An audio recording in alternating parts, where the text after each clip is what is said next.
अस्सलाम वालेकुम guys, welcome back to tech inspiration. ये है पोको X3 Pro और आज हम करने वाले हैं इसका in depth review after updates.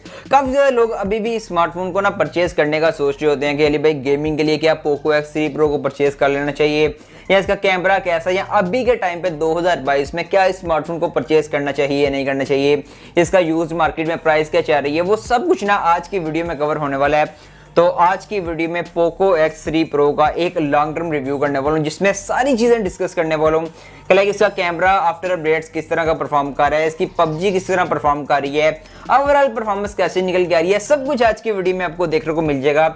और इस वीडियो पर मुझे आपका भाई अच्छा खासा रिस्पॉन्स चाहिए क्योंकि मैं सोच रहा हूँ कि इन फ्यूचर अब सारे ओल्ड फोन्स का हम डेडिकेटेड रिव्यूज करें, स्मार्टफोन को अपडेट करूँ, फिर यूज करूँ और फिर अपना एक्सपीरियंस आप लोगों के साथ शेयर करूँ कि क्या आफ्टर अपडेट्स आपको स्मार्टफोन या लॉन्ग टर्म में आपको लेना चाहिए या नहीं लेना चाहिए। तो मेक श्योर वीडियो को कंप्लीट से देखिएगा। लेकिन एक मिनट भाई, लाइक किया, लाइक करो, लाइक को सेट ठोक दीजिए, महाकाल का दबा के लाइक सेट ठोक दीजिए।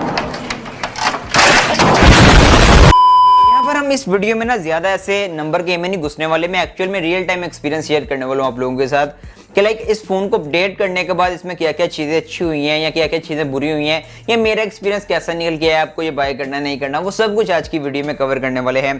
पहले बात करते हैं भाई इन हैंड फील की और इन हैंड एक्सपीरियंस कैसा निकल जाता है इस फोन का।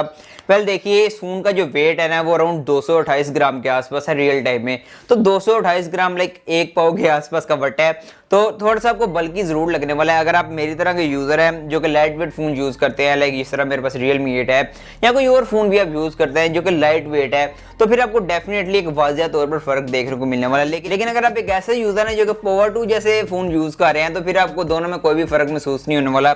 तो हाँ, ये आपकी प्रेफरेंस पे डिपेंड करता है कि आप कौन से यूजर हैं, लाइट वेट फोन पसंद करते हैं या हैवी वेट फोन पसंद करते हैं, ये टोटली आपके ऊपर डिपेंडेंट है। डिस्प्ले एक्सपीरियंस की बात कर लिए तो बेसिकली इसमें एक IPS पैनल है, साथ में 120 हर्ट्ज का है रिफ्रेश रेट है, वाइड 1L1 की सपोर्ट है, HDR10 की भी सपोर्ट इसमें अवेलेबल है और साथ में 450 निट्स की ब्राइटनेस है। लेकिन एक्चुअली बात कर लिए रियल टाइम एक्सपीरियंस जो मेरा निकल गया है इस डिवाइस के साथ, तो ठीक है IPS डिस्प्ले के प्रोस्पेक्टिव से सोचे तो उस नज़र से देखे ना तो डेफिनेटली एक अच्छा एक्सपीरियंस निकल के आता है। लेकिन अगर आप एक ऐसा बंदा जो कि एमोलेड यूज़ कर रहे हो और इसके ऊपर शिफ्ट होंगे तो डेफिनेटली आपको वो जो एक मीडिया कंजप्शन में एक जो फील आती है ना एमोलेड पैनल वाली, वो आपको नहीं देखने को मिलने वाली। लेकिन 120 हर्ट्ज का है रिफ्रेश रेट है तो गेमर्स को ये फोन टारगेट करता है और गेमर्स के लिए ही इसमें ऐड किया गया था 120 हर्ट्ज का है रिफ्रेश रेट। बात कर लेते हैं कैमरा डिपार्टमेंट की, लाइक आफ्टर अपडेट क्या मेरा एक्सपीरियंस निकल गया है इसके कैमरा से। बेसिकली बैक साइड पर क्वाड कैमरा सेटअप है, 48 मेगापिक्सल का मेन, 8 मेगापिक्सल का सेकेंडरी और 2 मेगापिक्सल के 2 शैपर है। और फ्रंट की बात कर ली तो 20 मेगापिक्सल का सेल्फी शूटर है, maximum 4K × 30 fps back side पे और 1080p × 30 fps यहाँ पर फ्रंट साइड पे रिकॉर्ड कर सकते हैं। अब बात करते हैं कि रियल टाइम में मेरा क्या एक्सपीरियंस निकल गया है। अभी आप डिस्प्ले के ऊपर जितने भी सैंपल्स वगैरह देख रहे हैं ना, ये आफ्टर अपडेट्स के सैंपल है, ये अभी ना ताज़ा सैंपल लेकर आए हूँ और वही आप देख रहे हैं डिस्प्ले के ऊपर। वेल यहाँ पर फोटोग्राफी की फर्स्ट ऑफ ऑल बात करते हैं तो अच्छी लाइट कंडीशन में, बेसिकली ये गेमिंग फोन है, कैमरा फोन नहीं है। लेकिन उस तरफ देखा जाए तो कैमरा फोन नहीं भी है, लेकिन स्टिल इसके जो सैंपल निकल के आए हैं वो अच्छे थे। लाइक अच्छी लाइट कंडीशन में फोटोग्राफी अच्छी निकल के आ रही थी, कलर अच्छे थे। यहाँ पर बेसिकली ना ये फ़ोन कलर पंप करता है कैमरा में ना, तो कलर बूस्टिंग इसमें होती है। लाइक अगर आपका डायनेमिक रेंज डिस्टर्ब है तो वो उसको आर्टिफिशियल AI के थ्रू यहाँ पर सही कर देगा। आसमान के कलर को अगर थोड़ा सा वाइटिश है तो उसको ब्लूइश कर देगा, या थोड़ा सा कलर ग्रीन है तो उसको अच्छा सा बूस्ट करके ग्रीन कर देगा। डिटेल अच्छी निकल के आती है। वीडियोग्राफी की बात कर ली तो वीडियोग्राफी भी ठीक है, आपका गुजारा कर जाएगी, बहुत ज़्यादा एक्स्ट्रा ऑर्डिनरी नहीं है, लेकिन स्टिल गेमिंग फोन के प्रोस्पेक्टिव से सोचा जाए तो अच्छा कैमरा आपको गुजारा कर जाएगा। नो गाइस, अभी बात करते हैं जिस चीज के लिए लोग स्मार्टफोन को परचेज करते हैं, आई मीन इसमें पबजी कैसी चलती है आफ्टर अपडेट। पबजी की परफॉर्मेंस डाउनग्रेड हुई है या अपग्रेड हुई है, क्या हुई है, वो मैं आपके साथ अपना एक्सपीरियंस शेयर करता हूँ। बेसिकली कल का मैं इसके ऊपर पबजी खेल रहा हूँ और मेरा क्या एक्सपीरियंस निकल गया है पबजी के रिलेटेड, वो मैं आपके साथ शेयर करता हूँ। बेसिकली इसमें स्नैपड्रैगन 860 है, 700 बेस्ड है, बहुत अच्छा चिपसेट है, एड्रीनो 640 का GPU है और गेमिंग बहुत अच्छे लेवल की इसके ऊपर हो रही है। फर्स्ट ऑफ ऑल ग्राफिक्स की बात कर ली तो स्मूथ प्लस एक्सट्रीम और HDR एक्सट्रीम के ऊपर आप इस पर पबजी खेल सकते हैं, यानी 60 FPS के ऊपर। मैं बहुत सारी वीडियोस देख रहा हूँ जिसके ऊपर वो दिखा रहे हैं कि लाइक 90 FPS भी इसके ऊपर चलती है। तो भाई देखिए, मैं आपको पहले ही वार्न कर दूंगा, कोई भी टूल का अगर पबजी ना खेलिएगा, अदरवाइज आपकी ID बैन हो जाएगी और फिर आप रोते रहेंगे कि भाई आईडी बैन होगी, मैंने इतने पैसे लगाए थे आईडी के ऊपर, मैंने इतने लगाए थे और आईडी बैन होगी, तो उसको साइड पे रखते हैं।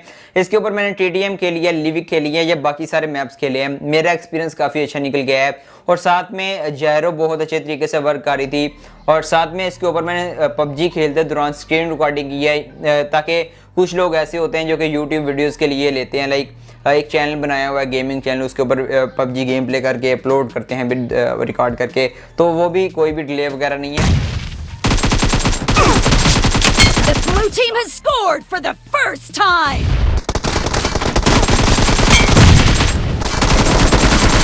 No mercy. Killing spree for the blue team. Kill. Overall बात कर लिया ना गेमिंग के लिए या PUBG के लिए या बाकी गेम्स के लिए, आप कोई पिन पैक में या ऑफिशियल स्मार्टफोन लेना चाहते हैं या किट फोन के अलावा, तो पोको X3 Pro एक अच्छा ऑप्शन है। इसका जो अगला बाई है ना पोको X4 Pro, उसमें भी स्नैपड्रैगन 695 है, तो ये उससे भी कई गुना अच्छा है गेमिंग में। तो गेमिंग और परफॉर्मेंस वाइज तो मैं डेफिनेटली आपको ये स्मार्टफोन रिकमेंड करने वाला हूँ। साउंड एक्सपीरियंस की बात कर ली तो बेसिकली पोको X3 Pro में डुअल स्टीरियो स्पीकर, आप देखते हैं कि भाई एक्चुअल में रियल टाइम एक्सपीरियंस कैसा निकल के आता है साउंड का, फुल साउंड।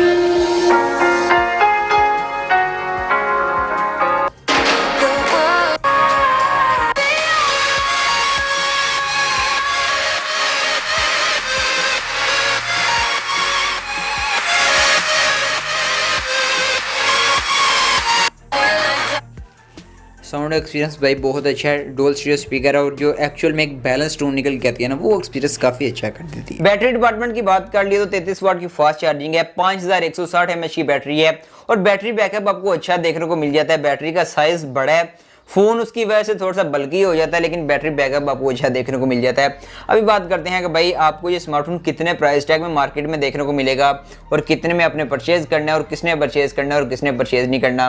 पहले प्राइस टैग की बात कर ली तो ये जो स्मार्टफोन है मेरे पास 256 GB वाला है, ये मुझे अराउंड 45,000 के प्राइस टैग के आसपास मिला है। 44, 45, 43, 46 डिपेंड करता है कि फ़ोन की कंडीशन कैसी है, बॉक्स कैसा है, एसेसरी कैसी है, वो सारी चीज़ें डिपेंड करती है। तो आप माइंड में रखिएगा कि 256 GB वाला आपको 44 से 45 तक मैक्सिमम परचेज करना है, इससे ऊपर आपने परचेज नहीं करना। तो अब बात करते हैं कि ये स्मार्टफोन किसने परचेज करना है। सिर्फ एक ही यूज़र को मैं रिकमेंड करने वाला हूँ, उसके अलावा कोई भी यूज़र इस स्मार्टफोन की तरफ ना जाए। अगर आप एक गेमर हैं तो ये स्मार्टफोन आपके लिए सुपर बेस्ट ऑप्शन है, उसके अलावा ये स्मार्टफोन किसी भी यूज़र के लिए नहीं है। लाइक अगर आपको एक normal day to day use में स्मार्टफोन चाहिए तो इस प्राइस टैग में बेस्ट ऑप्शन और बहुत है, क्योंकि जिसको normal day to day use में चाहिए उसको इतनी हाई लेवल गेमिंग नहीं करनी और इतना बल्कि फ़ोन उसके लिए रिकमेंडेड नहीं है। तो हाँ, गेमर के लिए डेफिनेटली रिकमेंडेड है। तो आप अगर गेमर है तो ये स्मार्टफोन आपके लिए एक बेस्ट ऑप्शन बन सकता है। अगर आपको कोई किट फ़ोन परचेज नहीं करना या वो वगैरह परचेज नहीं करना तो डेफिनेटली आप इसकी तरफ सोच सकते हैं। बाकी आप लोगों के क्या ओपिनियन है पोको X3 Pro के रिलेटेड डेफिनेटली कमेंट करके बताइएगा। बाकी मैं सोच रहा हूँ कि इस तरह के जो ओल्ड फोन्स हैं ना उनको डिटेल से रिव्यू किया जाए, अपडेट्स के बाद क्या क्या सही निकल के आते हैं वो सारी चीज़ें डिस्कस की जाए और इस तरह की मैं सोच रहा हूँ। बाकी आप क्या कहते हैं कमेंट करके जरूर बताइएगा। Will see you next video.